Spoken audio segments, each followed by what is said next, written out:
Një intervistë ndryshe, ambasadorit amerikan në Shqipëri, Aleksandar Arvizu, ishte ajo e se njëjtës mbrëma në emisionin Opinion të gazetarit Blendi Fevziu, ku përveç ngjarjeve politike, ambasadori bëri publike edhe shumë aspekte të jetës së tij personale. Sipas Arvizut, nuk ka asgjë të keqe që dikush të jetë kundër politikës së Shteteve të Bashkuara apo qoftë edhe kundër mënyrës se si ai vetë bën politikë në Shqipëri. Por ambasadori tha se nuk është dakord me ata që e bëjnë këtë gjë në mënyrë të organizuar, të qëllimshme dhe të drejtuar.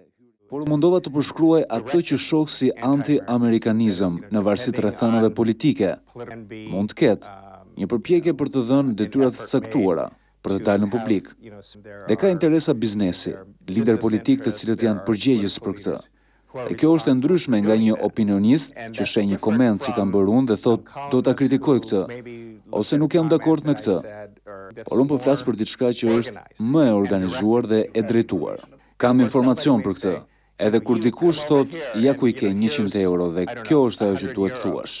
Për mua, ky është një aktivitet i drejtuar, po ta krahasosh me dikë që thot, unë nuk jam dakord me atë që ai tha. Qëndrimi i Shteteve të Bashkuara për WikiLeaks mbetet i pandryshuar dhe se nuk ka asnjë koment për asgjë. Por Arvizu tha se ka një ndjesi neverie për atë që WikiLeaks i ka bërë shërbimit diplomatik në mbar botën. Kam qenë shumë i qartë si çdo të ishte çdo ambasador që ne nuk komentojmë mbi të.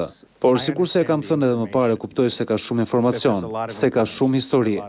Njerëzit duhet që të formojnë opinionet e tyre mbi to. Unë nuk mund t'i ndihmoj dot. Gjithçka mund të them është se zyrtarisht ne nuk kemi asnjë koment mbi to.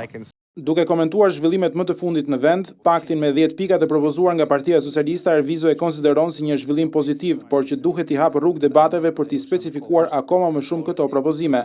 Ajo që pritet, sipas Arvizut, është një ofertë e radhës, këtë herë nga Partia Demokratike. Por diplomati më i lartë amerikan në Shqipëri është i bindur se bojkoti i Partisë Socialiste ishte një dëm i madh për vendin dhe një politik që nuk e çoi këtë forcë askund. Ka një farë optimizmi që opozita është rikthyer në parlament. Kjo është shumë pozitive. Disa njerëz më kanë thënë, kjo është për shkak se opozita e ka bojkotuar prej 2 vitesh, që ishte një politike dështuar dhe tani janë rikthyer.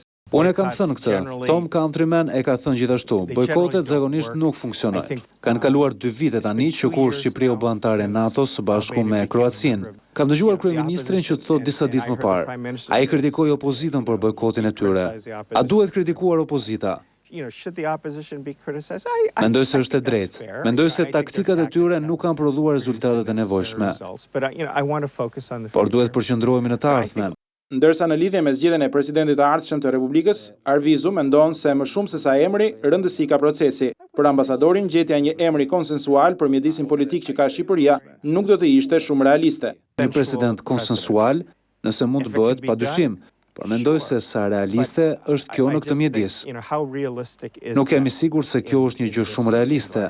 Ata padyshim mund të flasin për këtë. Dhe mendoj se personi që përzgjedhet është shumë i rëndësishëm, por shumë më tepër se vetë individi është procesi.